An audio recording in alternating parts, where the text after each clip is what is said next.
Pode dar um certo delay, tá? Pode ser que dê fique um pouco. Oi, gente, tudo bem? Aqui é Joana, brasileira dos Jornalistas Livres, tendo a honra de participar de uma conversa com o Maurice Politi, com o Adriano Diogo, dois mestres da luta pela memória, principalmente por memória, verdade e justiça, mas com um enfoque importante sobre a memória. E hoje a gente quer falar sobre dois assuntos importantes: a vigília da democracia e também o ato que deveria acontecer hoje no DOI-CODE para lembrar as vítimas de torturas e assassinatos daquele espaço, daquele lugar de São Paulo, que é o DOI-CODE, na Rua Tutóia, e que, infelizmente, por essa condição de coronavírus, a gente não vai poder fazer, mas que ele vai estar somando-se à vigília. Então, fiquem à vontade aí, queridos. Bom, eu queria primeiro agradecer, Joana, pelo convite e dizer para você e para o Adriano que sempre é muito importante para nós dois estarmos numa tribuna defendendo o papel importante que tem a memória política no Brasil e o ato que se faz já faz 7 anos seguidos, desde 2014, no DOI-CODE, no último sábado do mês, que seria hoje, como você falou. Esse ato, que é organizado por várias entidades de São Paulo, ele começou no ano 2014 e todo ano nós fazemos um evento que é sociocultural, né? É um evento mais cultural, que no pátio daquele tenebroso edifício, e que esse ano, infelizmente, por causa da situação sanitária, nós não pudemos fazer lá, não pudemos fazer durante o dia de hoje, e nos juntamos, então, a todos os grupos no Brasil inteiro que estão fazendo esse movimento chamado Vigília pela Democracia, que vai acontecer no dia 31, no dia 1º de abril, que é terça e quarta-feira que vem. Não sei se o Adriano quer começar a fazer algumas considerações. Posso fazer uma pergunta? Eu vou só jogar uma pergunta para vocês continuarem, o Adriano falar um pouquinho, e eu acho que vocês tentarem entrar nisso. Porque as pessoas às vezes não entendem por que fazer um ato, por que resgatar um lugar de memória. E aí acho que a gente podia falar um pouco sobre isso. A memória de um lugar tão terrível, né? Não, é que o Brasil é o país do Alzheimer, né? O Brasil, o país sofre uma doença, é um verdadeiro Alzheimer nacional. Então, essa amnésia forçada, essa doença, é a doença da repetição, né? Então, na medida que nós temos uma análise muito cruel, uma leitura muito cruel do que foram os 21 anos de ditadura, e mesmo encerrada a ditadura, esse período não foi feito uma revisão de acordo e em tempo, só foi feita a revisão do período muito tempo depois, quando muita coisa já tinha sido apagada, escondida. Nós temos, paradoxalmente, uma situação no Brasil muito parecida ou pior do que a gente viveu na ditadura. Então, aquela nossa tese, para que nunca mais aconteça, para que não se repita, para que nunca mais aconteça, está em vigor total. Vigor total. Imagina você, nós vamos fazer essa vigília unificada do ato do DOI-CODE, chamado ato do DOI-CODE, da vigília e da caminhada do silêncio, num Brasil assustado com a epidemia do coronavírus, com tudo que está acontecendo no Brasil, com uma ameaça de uma pandemia, de uma coisa, e embaixo de um regime ditatorial, regime de exceção, para ser um pouco mais preciso, né? Então, imagina nós dois, Politi e eu, que temos histórias muito parecidas, histórias paralelas, de dois sobreviventes, né? Imagina a tensão que representa para nós e para você também, que está nos entrevistando, porque também é familiar, sabe do que nós estamos falando, a crueldade desse momento, a dificuldade desse momento. Até para fazer a vigília é um momento de tensão, né? Porque nós vamos ficar 24 horas no ar, conversando, analisando a situação do Brasil, essa situação de saúde pública. Eu acho que tem a única coisa boa que está acontecendo, como último raciocínio para não ficar, é que nesse momento no Brasil tem uma convergência, um campo que foi criado de uma enorme maioria lúcida. Porque nós temos dois campos como o do Brasil está dividido hoje, né? Enfrentar a pandemia com todas as dificuldades que ela tem, mas com toda a transparência, é um outro campo que está querendo colocar uma outra tese, que essa pandemia é uma bobagem, que isso se resolve de uma outra forma. Então, eu acho que esse é um momento bom que o Brasil está vivendo. Nós estamos, ao mesmo tempo que nós estamos diante de uma ameaça, nós estamos ao lado do processo civilizatório. Nós estamos junto com a maioria, né? Então, essa vigília, que eu a considero importante, se a gente conseguir amalgamar com todos os outros movimentos do Brasil, ela vai significar a ditadura nunca mais e o processo civilizatório, viva a ciência, abaixo a peste, né? Acho que é esse o significado. Então, ela vai ser carregada de emoção, mas a emoção que pressupõe solidariedade, que pressupõe presença à distância. A gente está até mudando a palavra de ordem. Fique em casa, mas fique na resistência. Fique ligado, fique na luta, né? E não fique em casa esperando Godot, né? Então é isso. Eu acho que é bom. Eu acho que esse trabalho que o Núcleo de Memória faz é excelente. Não é só em relação ao prédio do antigo DOPS, o prédio da Operação Bandeirantes, na Rua Tutóia, é o prédio da Auditoria Militar, e além dos marcos da memória, os marcos da resistência, a Maria Antônia. Então, isso é uma coisa inédita no Brasil. Pouca gente no Brasil se dedica ao presídio de Tiradentes, presídio do Hipódromo, né? Todos esses lugares onde, durante a ditadura, e isso está inspirando até os movimentos, o movimento negro, né? Está recompondo a história do Chaguinha, muito legal, da Capela dos Aflitos, da Liberdade, lá da Praça da Liberdade, onde era a Praça da Forca. Então, a gente está enfrentando o negacionismo. Legal, eu vou dar só uma interrompidinha, eu vou colocar um comentário que eu achei simpático, aqui, do Eduardo, que ele fala do barulhaço, né, e da indignação. Acho bem interessante aqui esse comentário. Então, falar para o Eduardo que é exatamente isso, existe toda uma mobilização, além da vigília, todos os movimentos sociais, todo mundo está se preparando para muito barulhaço no dia 31 e uma mobilização online, que é essa que a gente está falando, né? Obrigado, Eduardo, pelo comentário. E, Maurice, acho que você podia, então, falar um pouco mais sobre essa questão de todo esse trabalho com os lugares de memória, todos os lugares de memória, o do ECOD, mas tem todos os outros e todo esse trabalho que vocês fazem.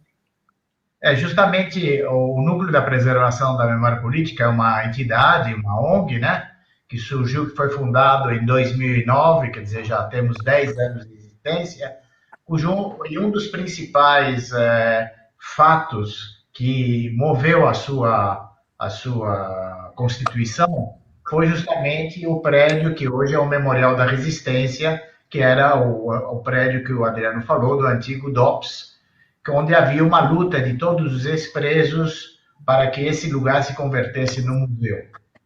Conseguimos, com a ajuda de várias entidades, com a ajuda de várias instâncias governamentais, que o governo de São Paulo fizesse dali o que é hoje, infelizmente, o único museu aberto para o público e que fala dessa época da ditadura. Quer dizer, não sei se você sabe, Joana, mas este museu é o sexto museu mais visitado da cidade de São Paulo. Ele recebe hoje 80 mil visitas ano.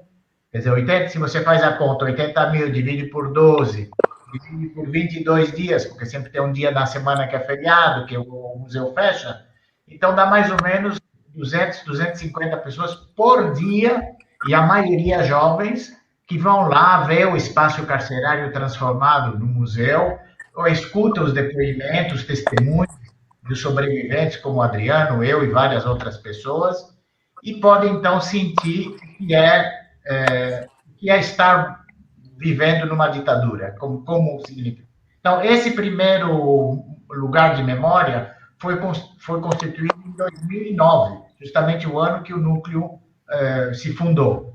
E, a partir de então, nós temos uma colaboração muito grande com esse lugar e fazemos ali várias atividades. Mas não paramos nisso, porque, como você bem sabe, existem outros lugares em São Paulo que são simbólicos.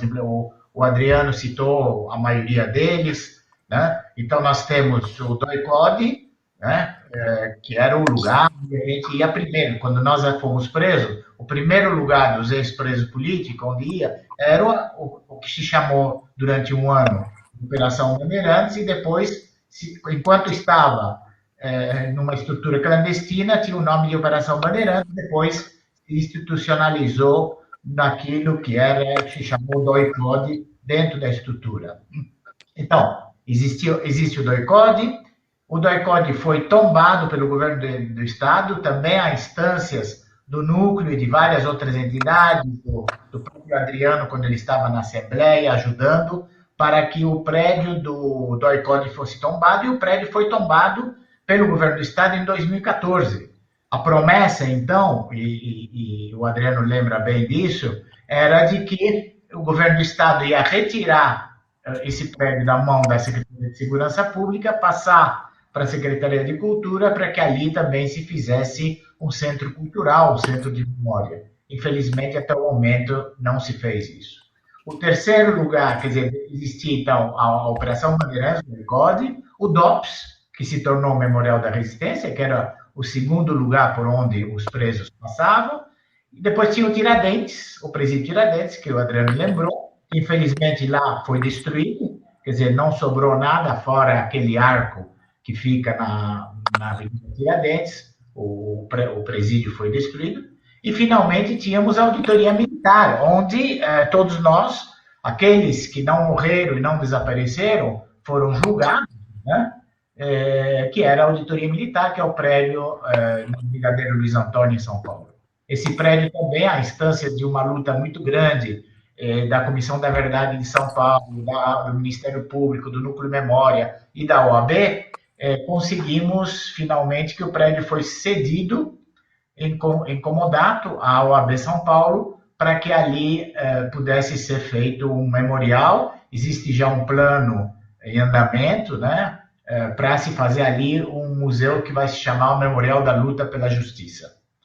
Então, como vocês veem, realmente existem 4 lugares em São Paulo muito simbólicos, e esses 4 lugares têm que ser, como tem nas capitais europeias, como tem na Argentina, como tem no Chile, um roteiro pela memória. Se alguém quiser saber o que houve durante a ditadura, ele tem obrigatoriamente que fazer esse roteiro, passar pela UBAN, pelo Doicode, passar pelo DOPS, Memorial da Resistência, passar no portão da Tiradentes e terminar na auditoria militar. Aí ele vai sentir o que nós, na época, sentíamos, que era passar por esses lugares. Então, o emblemático disso não é o prédio pelo prédio, é o prédio para preservar a memória desses tempos terríveis que nós enfrentamos e que, infelizmente, como bem falou o Adriano, estamos de novo enfrentando agora. Tem um lema muito importante, né? Para que não se repita. Para que não se esqueça. Para que não se esqueça. E nunca mais se repita. né? E a gente vê de uma maneira quase... Não é exatamente a mesma coisa, mas uma nova versão aí para a gente enfrentar e que torna, como o Adriano falou, essa frase cada vez mais atual. É interessante você falar da questão dos jovens, né, Politi, porque até assim, nesse universo da internet, a gente ouve absurda da terra plana, a ditadura não acabou, tem muitos jovens que precisam muito, né, realizar nesses lugares de memória esse reconhecimento de que essa história aconteceu e que ela não pode ser apagada. E não sei se o Adriano quer falar um pouco sobre isso.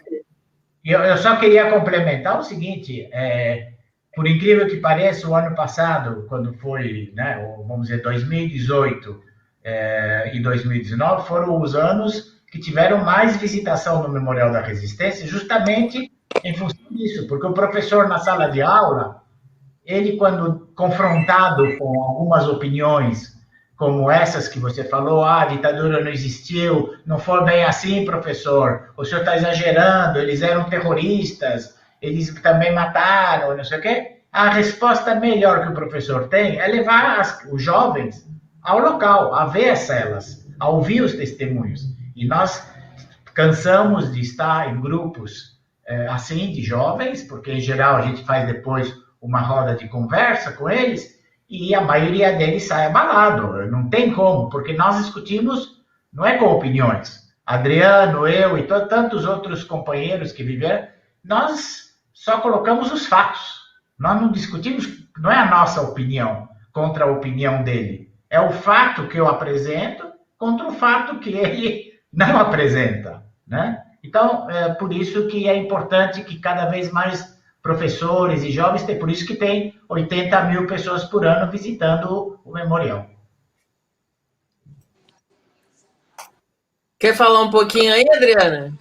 Não, eu só queria complementar, eu acho que é importante o que o Maurício falou, mas esse movimento que nega a ditadura, o chamado negacionismo, não é só em relação a essas teses da repressão, da violência do Estado. O negacionismo é geral.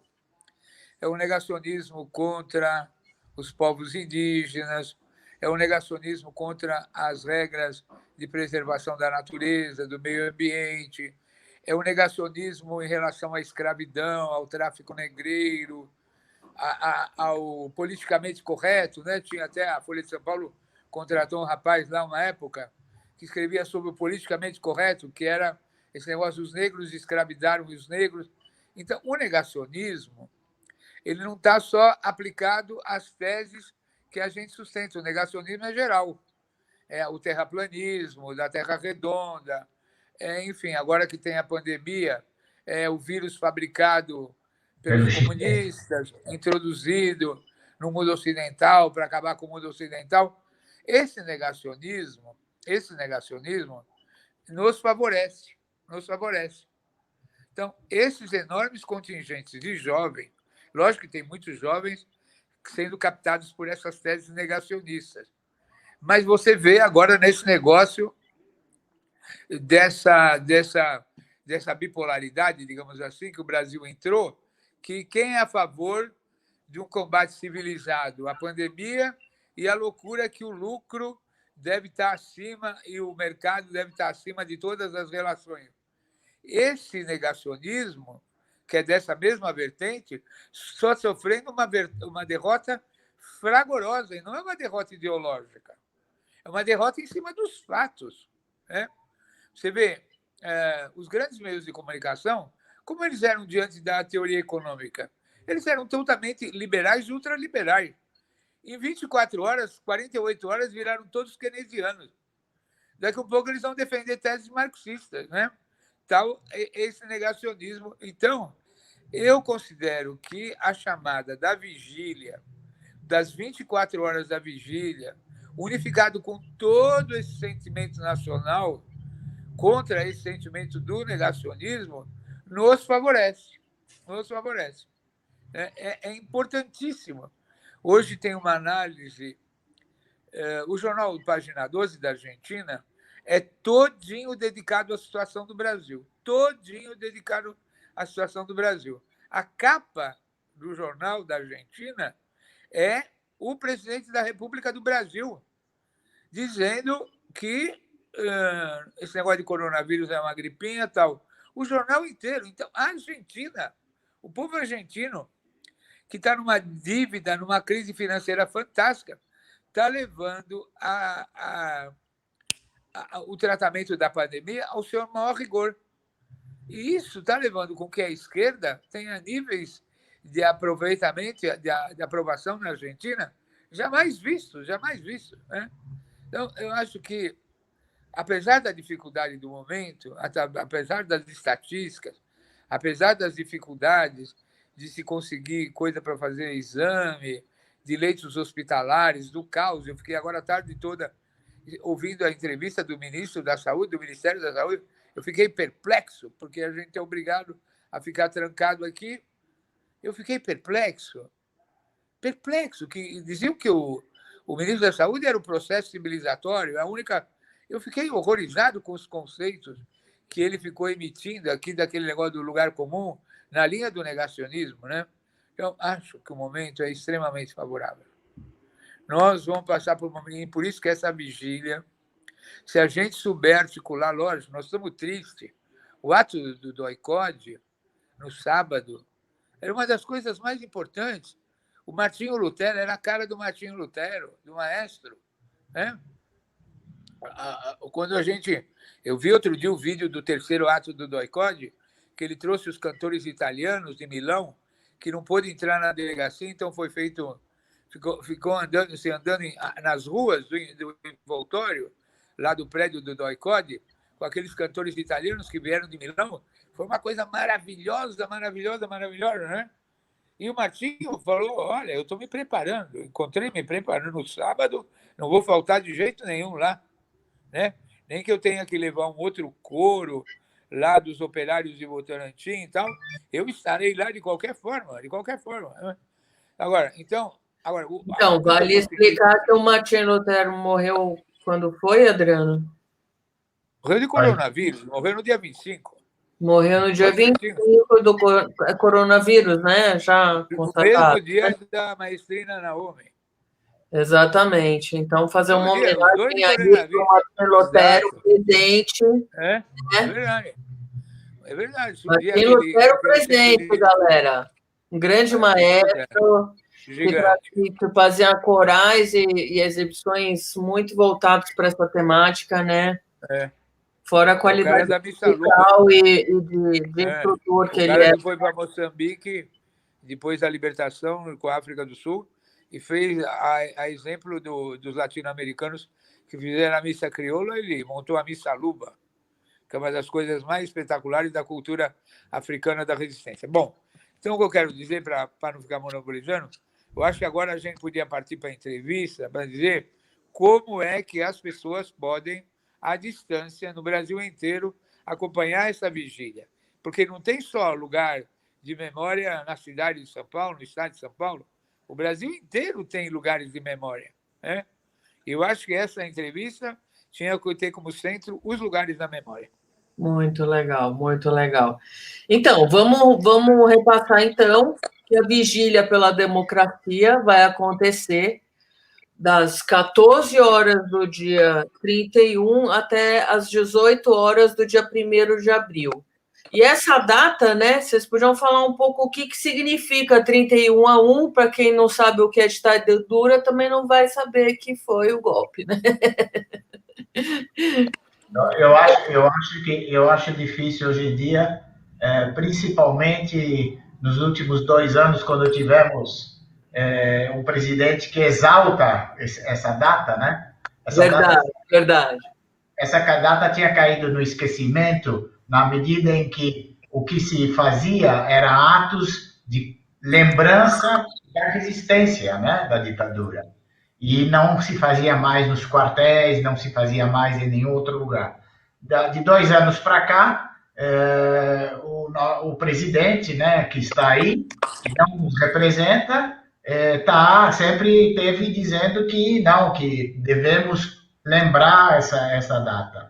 E então a data voltou com muita força e hoje acho que é difícil nem a juventude que não saiba o que ocorreu. Na verdade, o dia 31 na tarde do dia 31 de março e na madrugada de 1º de abril foi quando os tanques se puseram em marcha desde Minas Gerais, né, para ocupar o Rio de Janeiro, que era o centro político da época, e São Paulo, o Segundo Exército, saiu também nas ruas, já com as primeiras prisões, e foi o golpe de Estado. O golpe de Estado que todos lembram, e temos filmes fantásticos, tem um filme do Camilo Tavares chamado O Dia que Durou 21 Anos, que mostra bem isso.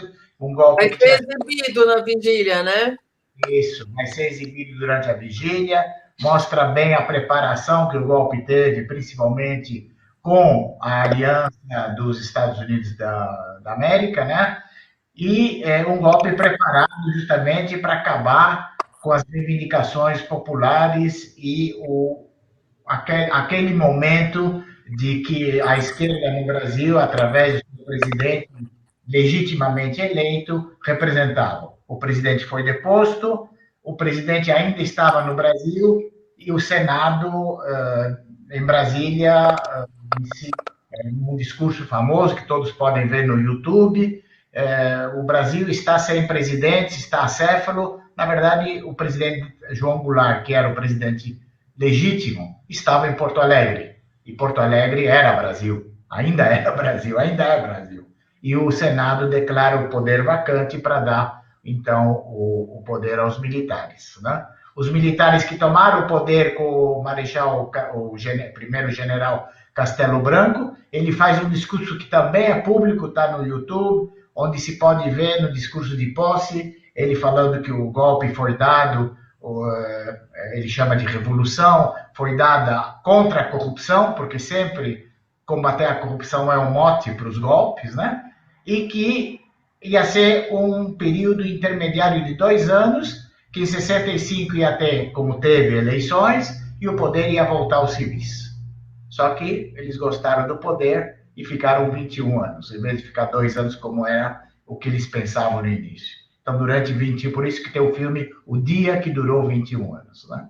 Então, essa data é muito simbólica, muito forte para todos nós que éramos jovens da época, rebeldes, e que então nos engajamos todos na luta contra o regime militar, sob diferentes opções, e acabamos sendo presos, torturados, e muitos dos nossos companheiros mortos e desaparecidos até hoje. Muito bem. Então, falando um pouco da programação, como a gente falou, ela começa às 14 horas, com um grande tuitaço, e a gente vai estar divulgando todas as hashtags, tudo, mas basicamente a ditadura nunca mais. E ontem, hoje e sempre, né? E depois do tuitaço, a gente vai ter uma programação de um seminário na página que está passando aí, do Movimento Voz do Silêncio.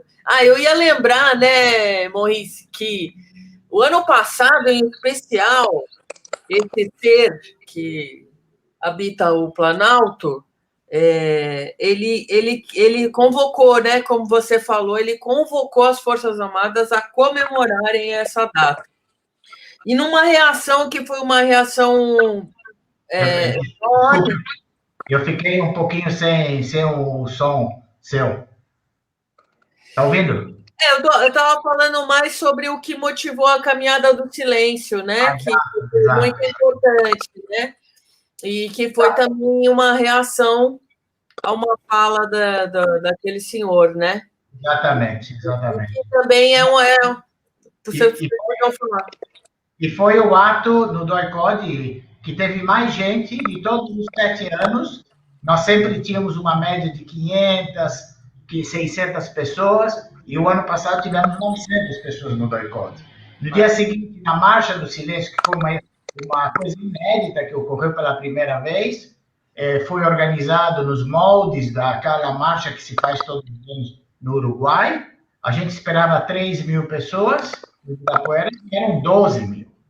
Então, realmente, é isso que você falou. Né?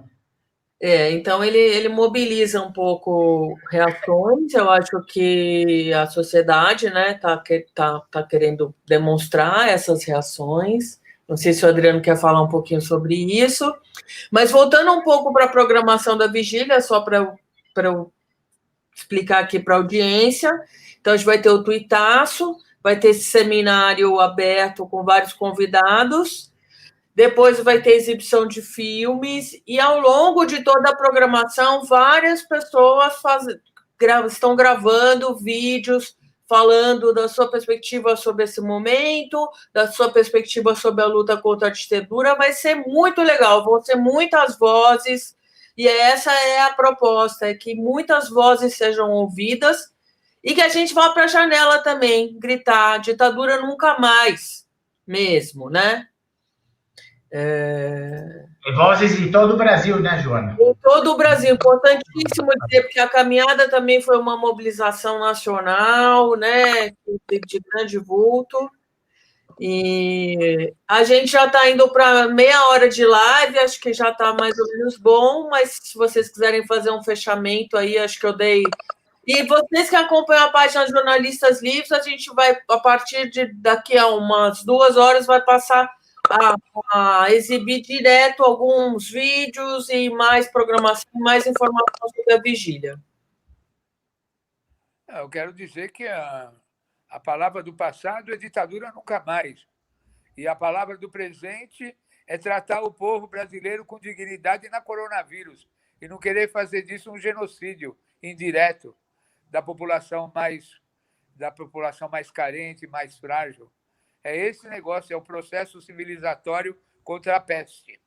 É isso, é enfrentar o divisor de águas desse momento, é o processo civilizatório, ou a barbárie, retratado na análise que eles fazem do negócio do... Né, a chamada do ano passado, para os militares irem para os quartéis, eles estavam preparando um ato nas portas dos quartéis. Só que eles fizeram todas essas atrapalhadas, chamaram manifestações na porta do palácio, ontem chamaram carreatas em todo o Brasil, imagina, foram na porta do hospital de campanha, montado no Pacaembu, para dizer que aquilo não pode acontecer, que aquilo atrapalha as relações de consumo, as relações do capital. Isso é um absurdo, né? Então, é isso que nós vamos mostrar que nós estamos a favor. Porque no Brasil inteiro vai ter movimentos na defesa da vida, né? E o nosso movimento, que fala do passado e do presente, tem como eixo a defesa da vida. Muito legal, muito legal. Eu acho que essas palavras do Adriano fecham bem esse programa, e realmente é uma luta entre a civilização e a barbárie. Quer dizer, nós que vivemos num período de barbárie, onde estávamos presos, todos em ambientes terríveis, torturados 24 horas por dia, sabemos bem que, no fim, vence a humanidade, não é a barbárie. Eles não venceram naquela vez, não vencerão agora. Nossa, muito bom. Gente, acho que é isso. Fico muito feliz, muito honrada com a presença de vocês. Mais alguma coisa? Não. Ditadura nunca mais. Ditadura nunca mais, é isso aí. Muito obrigada pela presença de vocês. Teve vários comentários bacanas aqui também. Eu fui colocando para a gente ver junto. E é isso mesmo. Muito obrigado, viu? Até a próxima. Fique em casa, mas fique na resistência. Fique em casa, mas resistindo bravamente. É isso aí. Acompanhe o Jornalista Livre, acompanhe as páginas do Movimento Vozes do Silêncio, que vai ser muito bonita essa vigília. E muito necessária. Isso. Tá. Tchau, até mais. Boa noite. Boa noite.